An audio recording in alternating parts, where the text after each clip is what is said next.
नमस्कार, मैं डॉक्टर चंद्र प्रकाश घारू। आज हम डिस्कस करने जा रहे हैं बीएससी पार्ट सेकंड का first unit UV visible spectroscopy. उसका पिछली क्लास में हमने डिस्कस किया था यूवी विजिबल स्पेक्ट्रोस्कोपी के अंदर वुडवर्ड फिशर रूल के थ्रू लैम्बडा मैक्स की गणना किस तरह से की जाती है। उसमें हमने वुडवर्ड फिशर के सैद्धांतिक मानों के बारे में डिस्कस किया था और उन सैद्धांतिक मानों की सहायता से हमने दो एग्जाम्पल में लैम्बडा मैक्स की कैलकुलेशन जो है वो की थी।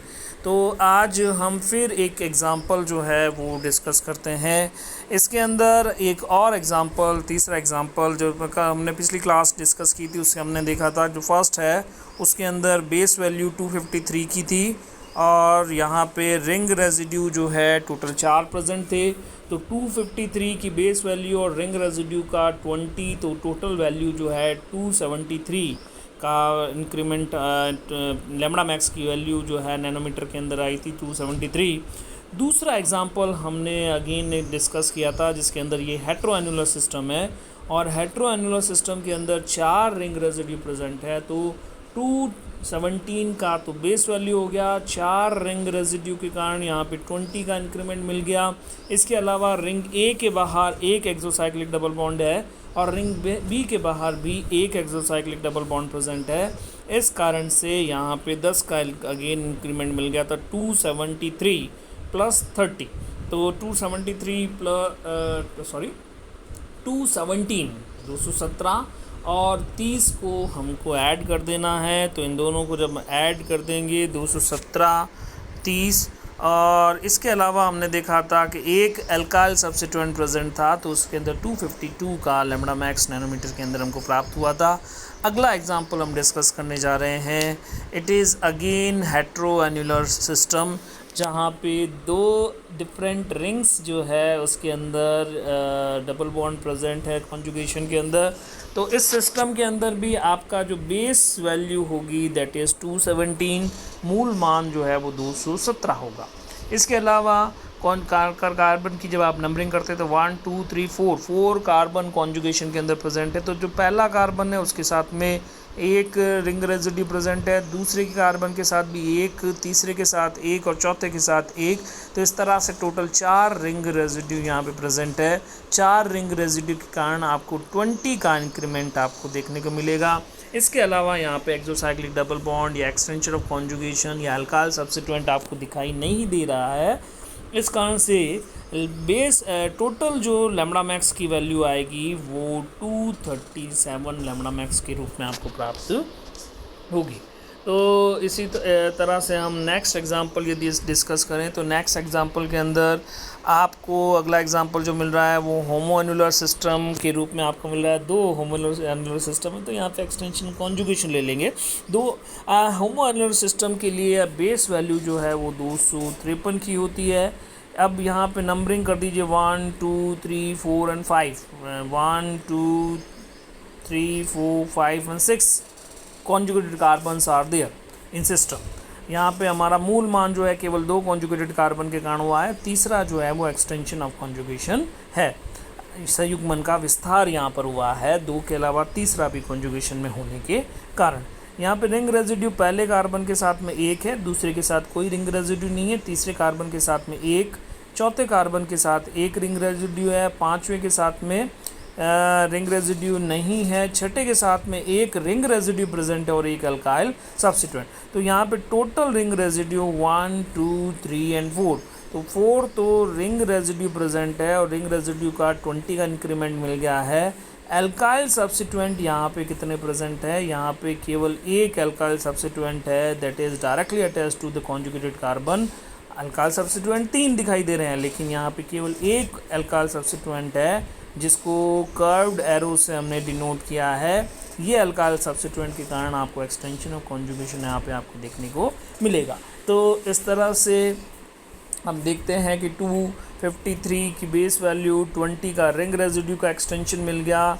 इसके अलावा आपको 5 का जो है अल्काइल सब्स्टिट्यूएंट जो प्रेजेंट है उसका इंक्रीमेंट आपको मिल गया। इसके अलावा तीसरा extension of conjugation that is 30 का इंक्रीमेंट आपको अगेन दिखाई दे रहा है। यहाँ पे यदि आप देखेंगे तो एक भी एक्सोसाइक्लिक डबल बॉन्ड यहाँ पे प्रेजेंट नहीं है। सारे जो डबल बॉन्ड है वो with in the ring present है। इस कारण से एक भी एक्सोसाइक्लिक डबल बॉन्ड यहाँ पर नहीं है। तो इनको ऐड करने पर 308 नैनोमीटर जो है उसका इंक्रीमेंट आपको देखने को मिल रहा है। तो इस तरह से लैम्ब्डा मैक्स की वैल्यू जो है 308 टोटल लैम्ब्डा मैक्स जो है वो आपको मिलेगा। तो अब अगला नेक्स्ट एग्जांपल जो है उसको हम डिस्कस करते हैं। इस एग्जांपल के अंदर हम देख रहे हैं कि एक ही रिंग के अंदर दो डबल बॉन्ड का कॉन्जुगेशन प्रेजेंट है। तो इस रिंग के अंदर बेस वैल्यू जो है दैट इज़ हेटेरोएनुलर सिस्टम की बेस वैल्यू जो है वो कितनी आ जाए हेटेरोएनुलर सिस्टम का है। यहाँ इसको अपन ओपन सिस्टम भी कंसीडर कर सकते हैं। तो क्योंकि एक डबल बॉन्ड जो रिंग के बाहर है इसलिए होमोएनुलर सिस्टम इसको आप कंसीडर नहीं करोगे।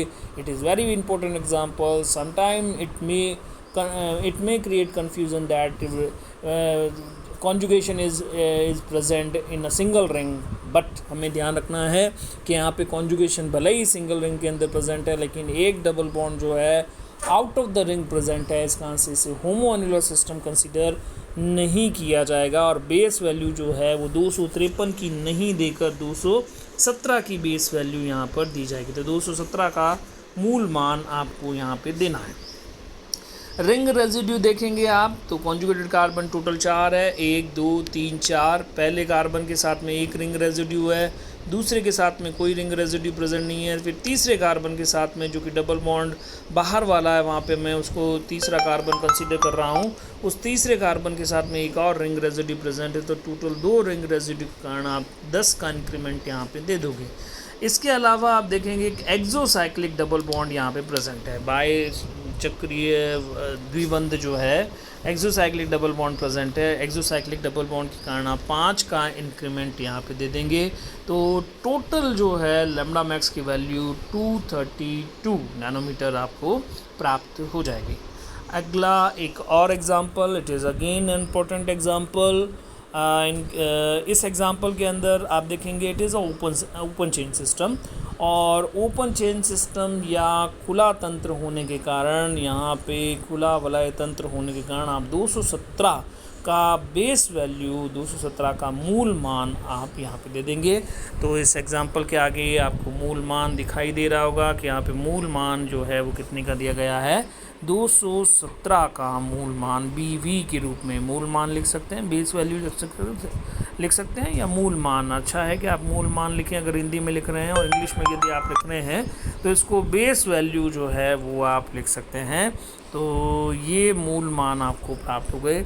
इसके अलावा आप देखते हैं रिंग रेजिड्यू हम कंसीडर करते हैं। कितने रिंग रेजिड्यू क्या है? जो रिंग के अंदर कार्बन सिंगल बॉन्ड जो कि डबल बॉन्ड के साथ जुड़े होते हैं। तो यहाँ पे एक रिंग है जहाँ पे कार्बन सिंगल बॉन्ड जो है वो कॉन्जुगेटेड कार्बन के साथ हम इसे पहला कार्बन ही कह देते हैं, पहले कार्बन के साथ जुड़े हुए हैं। तो यहाँ पे 2 रिंग रेजिड्यू होने के कारण आप देखेंगे कि 2 रिंग रेजिड्यू, 1 का 5 2 का 10 का इंक्रीमेंट आपको यहाँ पे मिल गया। इसके अलावा यदि हम पहले दूसरे कार्बन पे देखें तो एक अल्काइल सब्स्टिट्यूएंट प्रेजेंट है, तीसरे कार्बन के ऊपर कोई अल्काइल सब्स्टिट्यूएंट प्रेजेंट नहीं है, चौथे कॉन्जुगेटेड कार्बन के साथ में एक और अल्काइल ग्रुप जो है मिथाइल ग्रुप के रूप में प्रेजेंट आपको दिखाई दे रहा है। तो इस तरह से 2 अल्काइल सब्स्टिट्यूएंट अल्काइल प्रतिस्थापी यहाँ पे उपस्थित है और अल्काइल प्रतिस्थापी का 1 का 5 और 2 होने के कारण 10 का इंक्रीमेंट जो है वो देंगे। अब इसी के साथ में आप देखिए कि एक double bond out of the ring present है, और रिंग के बाहर पहला जो कॉन्जुगेटेड कार्बन का डबल बॉन्ड है वो रिंग के बाहर प्रेजेंट है। तो इसको एक्सोसाइक्लिक डबल बॉन्ड भी यहाँ पे प्रेजेंट है और इसको 5 का इंक्रीमेंट हम दे देंगे। तो यहाँ पे टोटल वैल्यू जो है 242 नैनोमीटर के रूप में आपको प्राप्त होगी। तो इस तरह से it is a very important example और इस एग्जाम्पल की सहायता से आप जो है क्या देख सकते हैं लैम्ब्डा मैक्स की कैलकुलेशन जो है वो कर सकते हैं। तो इस तरह से अगला एग्जांपल हम फर्दर डिस्कस करते हैं। ये एक इम्पोर्टेंट एग्जांपल है, नया एग्जांपल है जिसके अंदर अभी तक हमने जो रिंग डिस्कस की थी जो वैल्यूज़ डिस्कस की थी उस वैल्यूज़ के अंदर हमने देखा था कि मान जो है वो किस तरह से प्राप्त किए जा सकते हैं। तो इसी के अंदर हमने देखा था मान जो वलय तनाव का एक इंक्रीमेंट हमें देना होता है। वलय तनाव का इंक्रीमेंट किस तरह से दिया जाता है वो इस एग्जांपल के थ्रू हम समझ सकते हैं।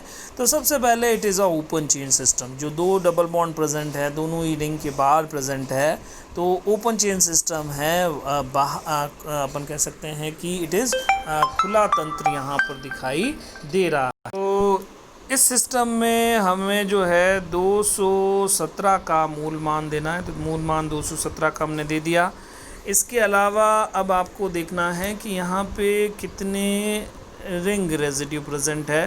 तो क्योंकि रिंग यहाँ पे प्रेजेंट है तो कार्बन कार्बन सिंगल बॉन्ड जो कि सीधे ही कॉन्जुगेटेड कार्बन के साथ जुड़े हुए हैं, तो कॉन्जुगेटेड कार्बन यहाँ पे टोटल 1 2 3 और 4 कॉन्जुगेटेड कार्बन यहाँ पर है।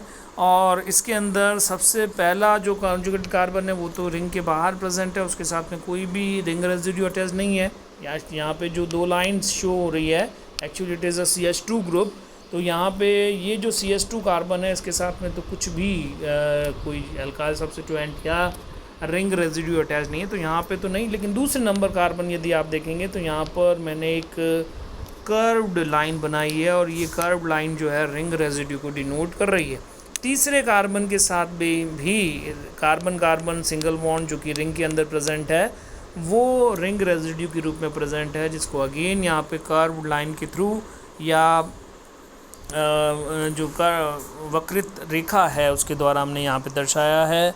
चौथे कार्बन के साथ में अगेन फिर कोई भी CH2 ग्रुप प्रेजेंट है और यहाँ पर कोई भी रिंग रेजिड्यू प्रेजेंट नहीं है, तो यहाँ पे टोटल 2 रिंग रेजिड्यू या 2 वलय अवशेष उपस्थित होने के कारण 10 का इंक्रीमेंट जो है वो बेस वैल्यू के अंदर हो जाएगा। तो RR या रिंग रेजिड्यू के कारण जो इंक्रीमेंट है वो 10 का यहाँ पे डिनोट कर रखा है। अब अगला जो पॉइंट हमें डिस्कस करना है इस एग्जांपल के अंदर है वो एक्सोसाइक्लिक डबल बॉन्ड की यदि हम बात करें तो यहाँ पे आप देखेंगे कि जो दोनों ही CH2 कार्बन हैं that are present out of the ring, तो एक ही वलय के साथ में 2 डबल बॉन्ड जो है वो रिंग के बाहर प्रेजेंट है। इस कारण से यहाँ पे हम इसको क्या कहेंगे, एक्सोसाइक्लिक डबल बॉन्ड यहाँ पे 2 है।